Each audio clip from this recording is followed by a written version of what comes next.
हम बात कर रहे थे आपसे रीतिकाल के बारे में। और अभी हमने बात की थी रीतिकाल की जो समय सीमा है आधुनिक हिंदी साहित्य के इतिहास में कब से मानी जाती है।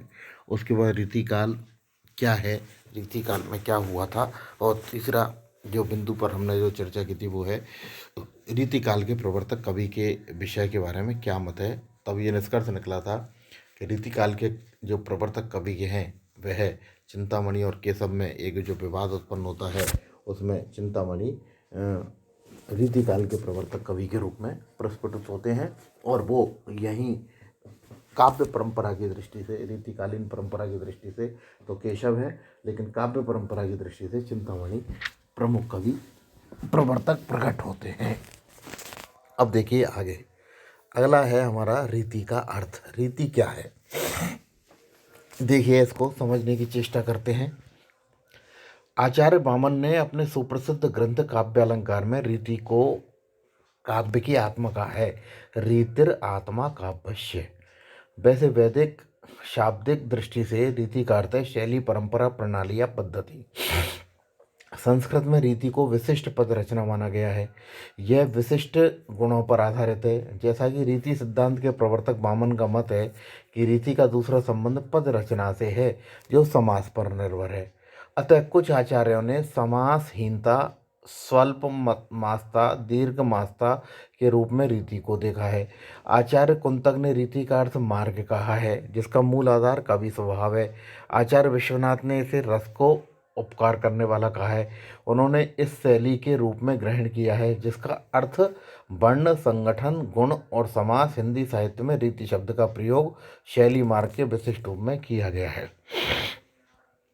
आलोचक डॉक्टर भागीरथ मिश्र क्या कहते हैं कि रीति शास्त्र का तात्पर्य उस लक्षण देने वाले सिद्धांत चर्चा वाले ग्रंथों से है जिसमें अलंकार, रस, वक्रोक्ति, ध्वनि आदि के स्वरूप, भेद, अवयव आदि के लक्षण दिए गए हैं।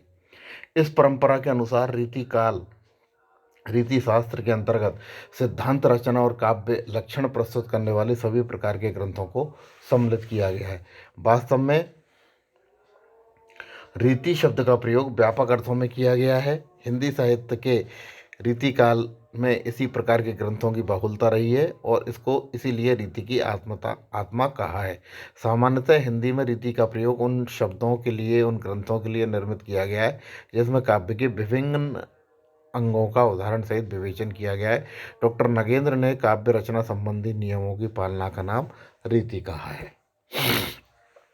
संक्षेप में अगर कहें कि काव्य जो अलंकार, गुण, रस, ध्वनि, वक्रोक्ति, नायिका भेद आदि की शास्त्रीय प्रणाली के आधार पर लिखा गया है, रीति काव्य है। इस प्रकार के काव्य की परंपरा बहुत पुरानी रही है। संस्कृत साहित्य में इस प्रकार के साहित्य का सर्जना विपुल मात्रा में हुआ है। हिंदी को यह परंपरा संस्कृत से ही प्राप्त हुई है। यह वह युग है जिसमें इस प्रकार के ग्रंथों की बहुलता रही है। साहित्य के इतिहास में रीतिकाल के नाम को अभिहित किया गया है। हिंदी साहित्य के इतिहास परंपरा में विगत 2000 वर्षों से रचित साहित्यिक कृतियों का विवरण सम्मिलित है। युग विशेष की परिस्थितियों ने समय समय पर तत्कालीन चिंतन धारा को प्रभावित किया है, जो प्रवृत्ति मुख्यतः सर्वमान्य रही है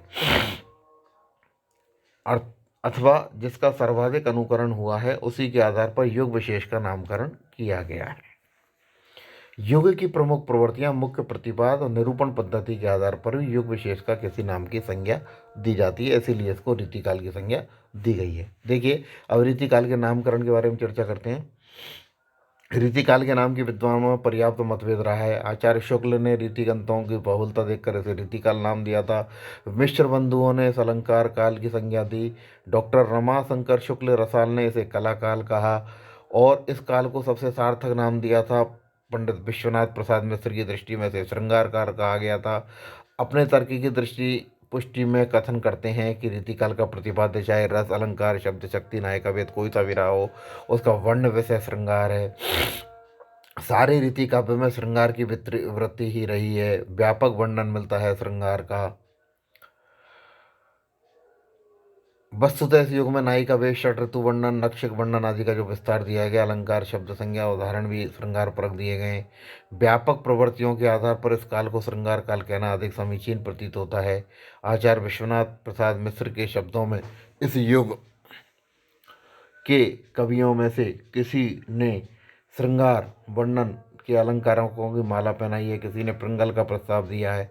अभिप्राय यह है कि इस युग के श्रृंगार की ही प्रमुखता हर क्षेत्र में रही है। भूषण सरीखे वीर रस के कवि इस प्रभाव से मुक्त नहीं रहे हैं। स्वयं आचार्य शुक्ल ने भी स्वीकारोक्ति कहा है। वास्तव में श्रृंगार और वीर दो रसों की कविता इस काल में हुई है। प्रधानतः श्रृंगार ही है। इससे इस काल को हम रस के विचार से श्रृंगार काल कहें तो भी कह सकते हैं।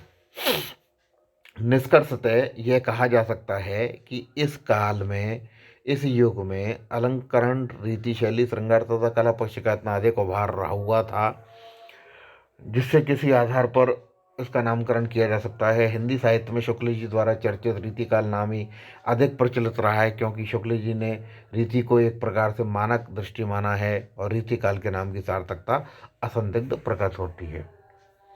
अब देखें कि रीति काल में मुख्य रूप से तीन धाराएं प्रचलित हुई थी। एक है रीतिबद्ध काव्य धारा, दूसरी है रीति मुक्त काव्य धारा और तीसरी है रीति सिद्ध काव्य धारा। रीतिबद्ध काव्य धारा में कवि रीतियों की परिपाटी के अनुसार ही काव्य रचना किया करते थे। बंदी बधाई परिपाटी के अनुसार ही काव्य रचना करने के कारण ये रीतिबद्ध कवि कहलाए। इस धारा के प्रमुख कवियों में देव, सेनापति, मतीराम और पद्माकर आदि सर्वोपरि हैं। रीति मुक्त काव्यधारा के अंतर्गत रीति की परंपरा परिपाटियों को नए अपनाकर उनसे नए बंधकर स्वच्छंद प्रवृत्ति के अनुसार कविता करने वाले कवि आते हैं। हिंदी साहित्य में अधिकांश इतिहासकारों ने इन रीति मुक्त कवियों को काव्य मीमांसा करना उचित नहीं समझा है और उनको फुटकर कवियों की संज्ञा दी है। इनमें विशेष उल्लेखनीय जो कवि हैं वो ठाकुर घनानंद, बोधा आलम और रसकान प्रमुख हैं। आचार्य शुक्ल ने इस कवियों को रीति बंधन से मुक्त होकर श्रृंगार की फुटकर रचनाओं के बारे में कहा है। शुक्ल ने इनकी दो विशेषताएं बताई हैं, रस भाव और नायक नायिकाओं व अलंकारों के लक्षण से मुक्त कविता और मार्मिकता एवं मनोहरता की बाहुल्यता। हरिओं जी ने प्रेम उल्लास और आर्थिक अनुराग व्यक्त करने वाले कवियों की एक लंबी सूची दी है, लेकिन मूल रूप से यहाँ जो कविता लिखी गई वो अलग है। अन्य हिंदी समीक्षकों ने भी बड़ा विवेचन किया है। इसमें जो इस धारा के प्रमुख कवि हैं वो घनानंद, ठाकुर पर तो शोध कार्य बहुत सारे हुए हैं, लेकिन अन्य कवियों पर इतना कुछ नहीं हो पाया है। तीसरे तरह के जो कवि हैं वो तीसरी रीति सिद्ध काव्य धारा के अंतर्गत अकेले कवि महाकवि बिहारी आते हैं।